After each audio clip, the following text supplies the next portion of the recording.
This is a fictional work that I did, Ronald Walker. It is a story about a woman who is in an abusive relationship back in the 40s. Back then, domestic violence was left alone. It was considered to be between a family, and nothing was done. As long as he didn't kill her, everything was great. And things happened. I saw it in my life. But anyway, this is how she lived her life, how she tolerated the abuse. She had help from her sister and brother-in-law, but even then, the courts would not allow anything to be done by family. They couldn't kill him, but there were times and whatever. But at any rate, I don't want to get into a lot of telling you what the story is about because of it being like it is. I'm a lot better at writing a book than I am about telling about it. But at any rate, she goes to a doctor about abuse,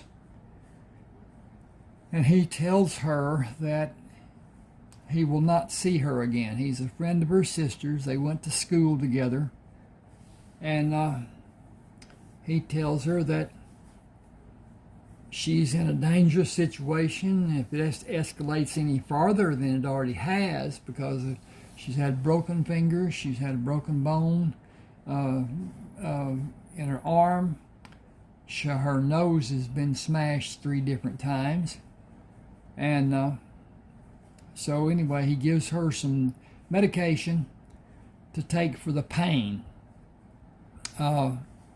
Sets her nose, gets it looking like she's a full-time wrestler or something, and excuse me,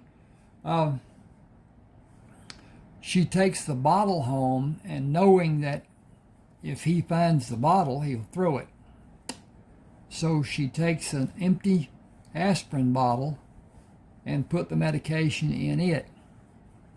And he comes in, he's been drinking, he got fired, and he'll get separation pay, and that's it.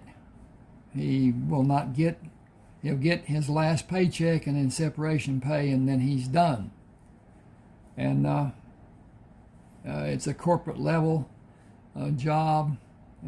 He's not going to get anything from the benefits of being unemployed, and he is upset, and he is drinking heavily. He goes in and finds her in the hallway and knocks her down, kicks her several times, goes back in and plops in his chair and finished the bottle he had, threw it over her head through the door, and crashed it into the wall. It did not break, and that made him mad. And he got up and got another bottle and went off in his stupor. She got up and went to the bathroom, and he had hit her in the nose again. It was bleeding, and she went to the sink to straighten up as best she could, and she had taken one of the pills, and he came to the door of the bathroom. It was closed, and that made him mad. He punched his hand through the door. It was one of those, has a thick outside border door, and then a thin one in the middle, so it was about a 1/4 inch mowing, and he knocked it out, opened the door, hit her again, and knocked her down, and then left. And she got up, fixed her nose, put it back in place, and went into the bedroom. And she woke up. He was moaning and carrying on. And she gave him a pill that the doctor had given her. And she left him. And he got up during the night and got the aspirin bottle and took pills. And the next morning, Sarah gets up and he's not breathing. She goes to call her sister to tell her what's going on, and her sister tells her to stay there. Oops, that was a good one, wasn't it? Okay, I moved. Sorry about that. Oh, me. At any rate, it's a good story. It's not, it's just entertaining, but it's adult. She had met Jon Bartleaux at the bar and dance hall that they had gone to, and then she saw him again when she went to the grocery store, which is also Bartleux's, Bartleux, and they start a relationship, and he teaches her about the acts that a man and a woman can have, and he continues his work at the store that he owns. He owns a chain. I wrote a story about his life, Jon Bartleaux, and he was born into a brothel. It was a quarter of a dance brothel. The madam did not get into the lives of the women, and the payments and whatever. These were prominent men in the city of New Orleans, and he was born to a woman who was one of the favorites of the men. Nobody knows or knew, nobody knows even now, who the father was. And so they all more or less claimed him, because each of them had been with his mother, and his birth is traumatic as can be. But with the madam, his life is privileged. He has instructors, and goes and makes a deal with a purser on a ship to buy bananas, a wagon load. And then his thought was to go around the city and distribute them to persons who had, what do you call them, the little side, whatever. And the guy who had the wagon took the load. And the chief of police got into it. An attorney that was prominent there got word to the man that he was in deep trouble, get the load, get it back, get it distributed, do the work that he had told them that he would do. And that's what happened. Jon was very successful with that, because with that he gained a little money. He had a little money from his life before when people gave him money. The madam put it up and saved it for him. And he got into the business of buying produce and fruit from the pursers and had a thriving business going. It got to the point that it was suggested that he open a store of his own. And he did, Bartlaugh's. Then it got to be big. He was buying from South America, having it shipped in and blah, blah, blah. And he built stores along the Gulf Coast from New Orleans all the way to Miami. Then from Miami up to North Carolina, into North Carolina, stores along the way. Then he built from New Orleans to Brownsville, Texas, all along the coast. Then he built other stores inland from what it was. He was doing them along the coast because of the deliveries being what they were. And naturally produce and fruits have to be done fairly fast, so that's what he did. At any rate, he was, I can't say, he wasn't a love interest because of his situation, and won't get into that too much, but she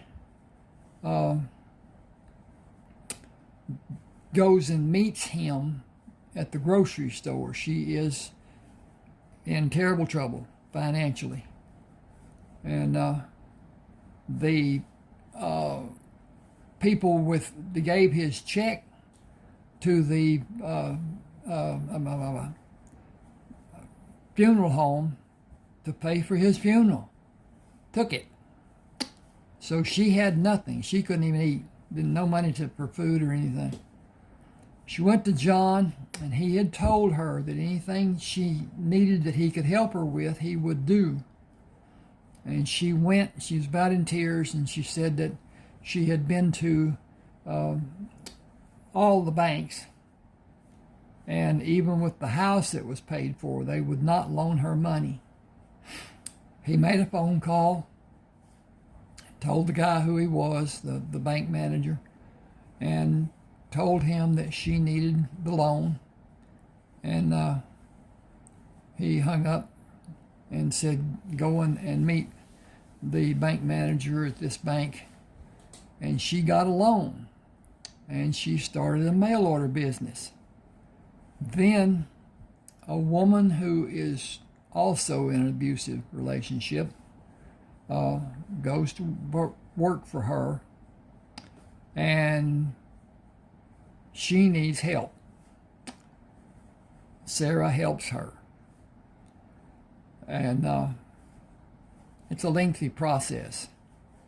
The man was worse than what Sarah's husband had been, and that's hard to say, hard to do, hard to whatever.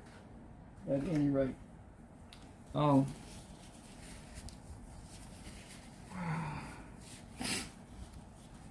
that's the crux of this story, more or less. And I've got a second part that is Lovers, Lies and Lilies, part 2. And then a third that really isn't the same. It's another story. I'll get into that later. Okay, this is going on length-wise and whatever, and I'm rambling, and It's that I don't want to tell more about the story than to give away what the plot actually is and how it works out, whatever. It's just an enjoyable read. It's not a Pulitzer Prize winner. I've never tried to do that. I've tried to write stories that I like to read and hope that other people like to read them. I'm not a writer in the sense that probably the greats were. They sat down and fleshed out what they were going to do and blah, blah, blah, and I don't. I sit at a computer with an idea, and I work at it, and I write.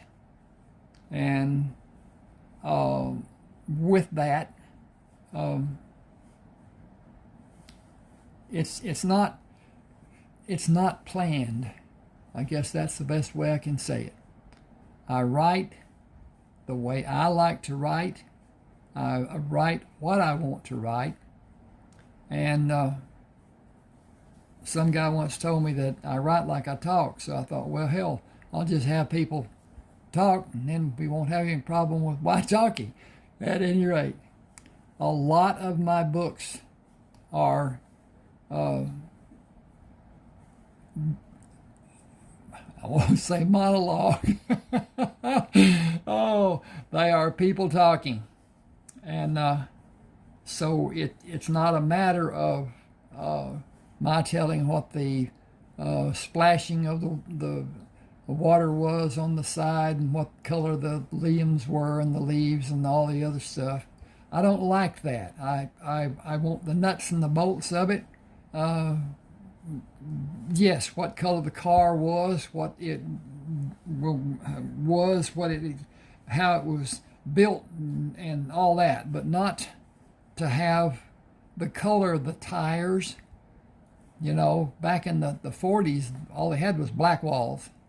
And then in the late 40s, the white wall came out. And it wasn't long before there were all kinds of different colored tires that people wanted or didn't want or whatever. The rims changed from plain old black to chrome, and then got even more involved in whatever. At any rate, thank you for being with me. Please subscribe to my channel. These books, all my books, I've got 30 now, writing the 31st one even now. They can be purchased from Smahwords. That's my favorite. I had published with Smahwords years ago, and Smahwords recently sold to Draft Digital, D2D, and Smahwords is now just a storefront. You can go on there, look me up, Ronald Walker, Lovers, Lies and Lilies, or one of the other westerns, or mystery, or whatever, and let me know what you like, what you want to read. I may not have a lot of time left, but I'll get a couple of books done before I kick over. At any rate, thank you for being with me. Ronald Walker, Lovers, Lies and Lilies, Smahwords, and comment, hit the like button. Please subscribe. My channel is growing. I hope to be monetized before too much longer, but that will help a lot, and then it'll grow a lot more than what it was before. But at any rate, thank you, and hope you enjoy. Let me know.